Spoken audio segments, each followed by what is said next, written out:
Good morning, everyone. I would like to call this meeting of the FDIC Board of Directors to order. To start, I'd like to welcome Jonathan Gould to his first in-person board meeting. And Comptroller Gould, if you have any comments you'd like to share. Thank you for the welcome to the FDIC Board. I'm very excited to work with you and Director Vogt to advance the President's agenda on matters both interagency and FDIC specific. With respect to the former, we will be considering several interagency initiatives today in which the OCC and FDIC teams work collaboratively and that exemplify how the interagency process works best. With respect to FDIC specific matters, I intend to focus on and look forward to working with the acting chairman on the following areas. Number one, rebuilding resolution execution capabilities. I want to distinguish specifically here between resolution execution, the ability to take actions that facilitate orderly resolution, and resolution planning, the hypothetical exercise of how an organization would or should fail. I'm skeptical of the efficacy of the latter as well as, in some cases, the legality of related agency requirements and expectations. On the other hand, resolution execution is one of the FDIC's core functions, and I will be focused on ensuring that the FDIC has the capabilities to carry out those core functions effectively.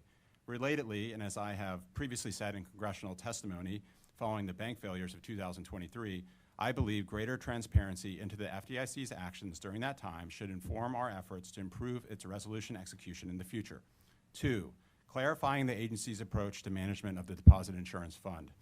The methodologies employed by the agency to calculate insurance premiums or determine ratings that affect premiums, whether in the ordinary course or for special assessments, have, at times, lacked clarity and have spawned litigation, gaming, or both. Insurance premiums should be clear, fair, and designed to limit market distortions. Three, addressing remaining issues around agency culture.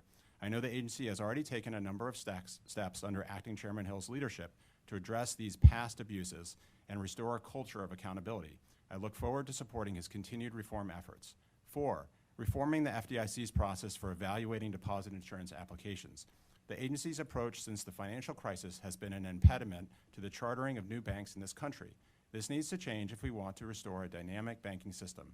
As the statutory factors for granting deposit insurance are largely taken into account by the chartering authority, the FDIC should perform a circumscribed review, as it did in the years following the enactment of FDIC. The OCC is committed to collaborating with the FDIC to align and improve upon our own de novo bank application process. It is vitally important for all federal banking agencies to have clear and transparent application processes with established timeframes that are actually followed absent extraordinary circumstances, whether for chartering, deposit insurance applications, business combinations, or other applications. Five, supporting state bank preemption rights. Federal preemption is not the exclusive purview of the federal banking system. In the 1997 amendments to the Regal-Neal Act, Congress put state banks on parity with national banks when it came to preemption of state laws affecting host state branches. Similarly, state banks benefit from interest rate preemption under Section 27 of the FDIC Act. State banks should get the benefit of this federal preemption, and I encourage the FDIC to take additional steps to support these congressionally granted rights. Six, updating our understanding of bank funding. The FDIC, like the OCC, still utilizes funding and deposit categories that do not have clear predictive value when it comes to managing liquidity risk. We should re-examine these antiquated notions and develop a more flexible predictive framework going forward, including for assessments. And last but not least, supporting community banks. The FDIC supervises more community banks than any other federal banking agency. These institutions are vitally important to our economy and our local communities. For too long, regulation and supervision has been insufficiently tailored for community banks, which has hampered their ability to serve our communities and drive economic growth. The acting chairman is already taking steps to deliver relief on this front. I support these efforts, and the OCC is moving in similar fashion. I thank the acting chairman for his indulgence in letting me outline my areas of focus, and I look forward to working with him and Director Vogt on these and other matters. I am confident that the FDIC is now back on track under the acting chairman's leadership. Thank you. Well, thank you, Comptroller Gould, and likewise look forward to working together on those priorities. We require a sunshine motion to hold this open meeting on less than 7 days' notice to the public. May I have a motion? So moved. And a second? Second. All in favor, please say aye. Aye. Aye. Any opposed? The motion is adopted. We have 2 items on the discussion agenda. The first item concerns a notice of proposed rulemaking regarding unsafe or unsound practices and matters requiring attention. Alfred Seivold, Brittany Audia, and Seth Rosebrock will present the case. I'll ask them to come forward, and when you're ready, you may begin.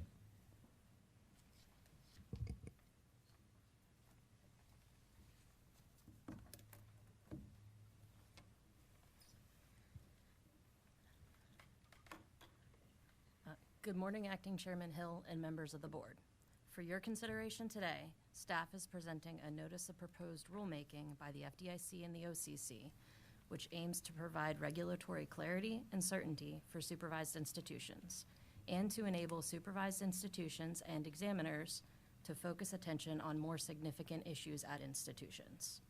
The proposal would create in the agency's regulations a definition of the term unsafe or unsound practices for purposes of Section 8 of the FDI Act.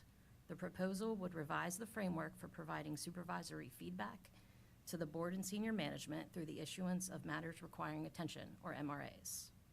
Currently, there is no statutory or regulatory definition of what constitutes an unsafe or unsound practice, and courts and administrative tribunals have provided different definitions of that term.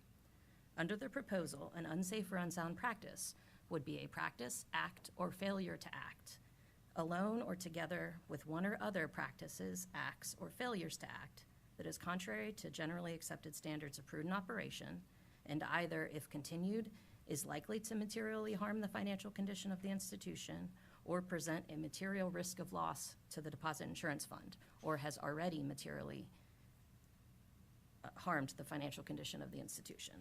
The definition would focus institution and examiner attention on practices that are likely to materially harm an institution's financial condition.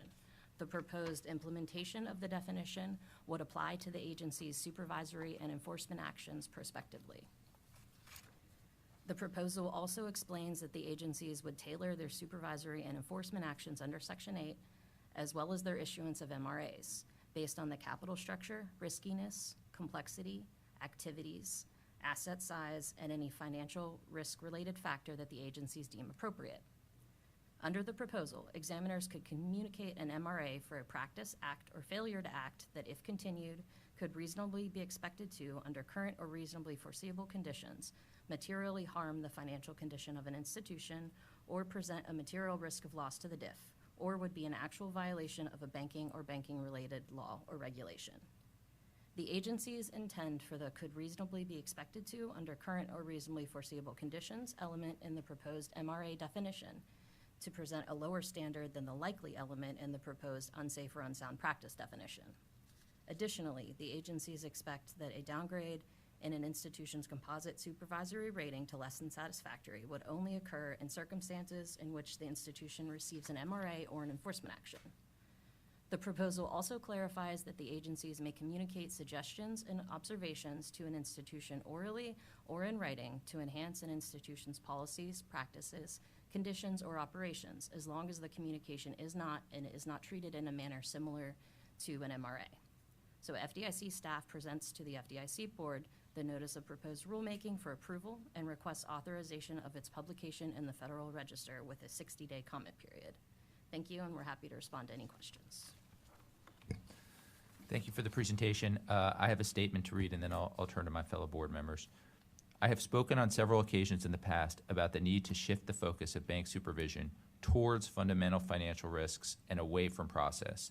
The failure of Silicon Valley Bank illustrates the issue, where most of the outstanding supervisory criticisms when the bank failed were unrelated to core financial risks, and the one criticism related to interest rate risk was focused on the bank's modeling rather than the hole in the balance sheet. The purpose of today's proposal is to focus two of examiners' key tools, enforcement actions under Section 8 of the FDI Act and matters requiring attention, on the practices and issues that matter most to bank safety and soundness. The proposal would generally limit Section 8 enforcement actions and MRAs to practices and acts that have caused or could be expected to cause actual financial harm to the bank or materially impact the risk of the institution failing and imposing a cost on the deposit insurance fund. The proposal would still allow supervisors to proactively identify and require remediation of material issues. Poor decisions a bank makes today may not show up in its financial metrics for an extended period of time. For example, poorly underwritten loans may not result in immediate delinquency or default, as borrowers may make payments for a few months or years before ceasing to pay. A bank's balance sheet may look fine under current economic conditions, but underwater if conditions change. So it is important that supervisors have the capacity to identify problems and require remediation before it is too late. But today, too often, examiners focus on a litany of process-related items that are unrelated to a bank's current or future financial condition. As a result, today's proposal would focus examiners' attention on supervisory issues that are material to a bank's safety and soundness. The proposal is one of several steps the FDIC is contemplating to execute on the goal of reforming supervision. We are also working hard on potential reforms to the CAMELS rating system, and we are reevaluating many aspects of our existing manuals, rules, guidance, and internal supervisory procedures. The proposal invites feedback from commenters on a list of questions, and I encourage robust comments. I thank the staffs of the agencies for their work on the proposal and look forward to reviewing comments. Director Gould?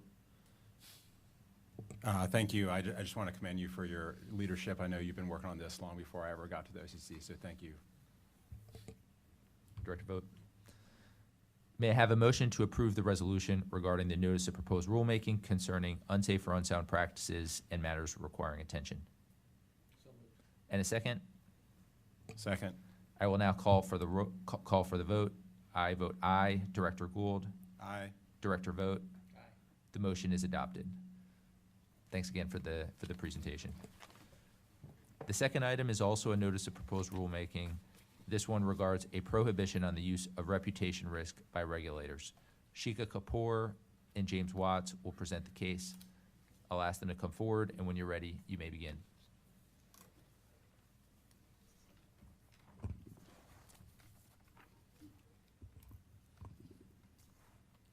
Good morning. Today, staff is presenting a notice of proposed rulemaking that would codify the removal of reputational risk from the FDIC's supervisory program. The proposed rule would be issued jointly with the Office of the Comptroller of the Currency. Banking regulators' use of the concept of reputational risk as a basis for supervisory criticism increases subjectivity in banking supervision without adding material value from a safety and soundness perspective.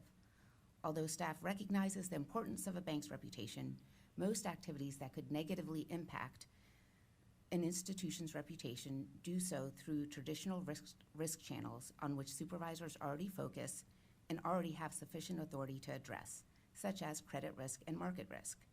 To improve the efficiency and effectiveness of its supervisory program, the FDIC has removed reputation risk from its supervisory framework. This proposed rule would codify the change in the agency's regulations. The proposed rule also would respond to concerns that the use of reputation risk can be a pretext for restricting law-abiding individuals and businesses access to financial services on the basis of political or religious beliefs or lawful business activities. Examining for reputation risk can result in examiners implicitly or explicitly encouraging institutions to restrict access to banking services on the basis of their personal views. This can result in unfair treatment of different groups and impermissible restrictions on a group's ability to access financial services. Specifically, the proposed rule would prohibit the agencies from criticizing formally or informally or taking adverse action against an institution on the basis of reputation risk. Reputation risk would be defined as the risk that an action or activity of an institution could negatively impact public perception of the institution for reasons unrelated to the current or future financial or operational condition of the institution. In addition, the agencies would be prohibited from requiring or encouraging an institution to terminate, modify, or enter into a business relationship with a third party on the basis of reputation risk. Further, the proposed rule would prohibit the agencies from requiring or encouraging an institution to terminate, modify, or enter into a business relationship on the basis of a person's political, social, cultural, or religious views or beliefs, constitutionally protected speech, or solely on the basis of politically disfavored but lawful business activities perceived to present reputation risk. These prohibitions would apply to the agencies rather than supervised institutions. Importantly, the proposed rule would not alter or affect the ability of an institution to make business decisions regarding its customers or third-party arrangements and to manage them effectively, consistent with safety and soundness and compliance with applicable laws. If approved by the board, the notice of proposed rulemaking would request comment for a 60-day period. We would be happy to answer any questions you may have. Thank you. I have a short statement I'll read, and then I'll turn to my fellow board members. Earlier this year, the FDIC ended the practice of considering reputation risk as part of our supervisory program. Today's proposal would codify that elimination in regulation. A bank's reputation is, of course, critically important. However, activities that might threaten a bank's reputation in a manner that could impact its safety and soundness do so through traditional risk channels, such as credit risk, liquidity risk, or market risk, among others, that supervisors already focus on. Reputation risk as a standalone risk adds no value from a safety and soundness perspective and is ripe for abuse. Among other things, the proposal would prohibit the FDIC, first, from criticizing or taking adverse action against a supervised institution on the basis of reputation risk, and second, from requiring, instructing, or encouraging a supervised institution to close accounts or refrain from providing services on the basis of political, social, cultural, or religious views. The proposal would not impose new requirements or obligations on supervised institutions. Throughout the year, the federal banking agencies have been aligned in our efforts to refocus bank supervision on material financial risks and to eliminate politicized debanking. Today's proposal would advance both objectives. In conjunction with the proposed rule, the FDIC is also announcing the removal of references to reputation risk from our guidance, policy documents, and examination manuals. We expect to continue working with the other federal banking agencies to remove references to reputation risk from interagency guidance and policy documents.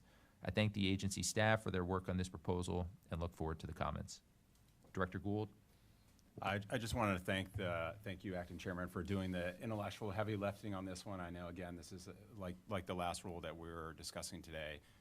You've been focused on this for a long time, and the OCC was delighted to work with you and your team to get to a sensible outcome in a rapid fashion. So again, thank you very much for your leadership on this issue. Director Vogt. May I have a motion to approve the resolution? So moved. And a second? Second. I will now call the roll for the vote. I vote aye. Director Gould? Aye. Director Vogt? Aye. The motion is adopted. This concludes the open meeting agenda business for today. Barring any new business, the open meeting is now adjourned, and we will now convene the closed meeting of the board.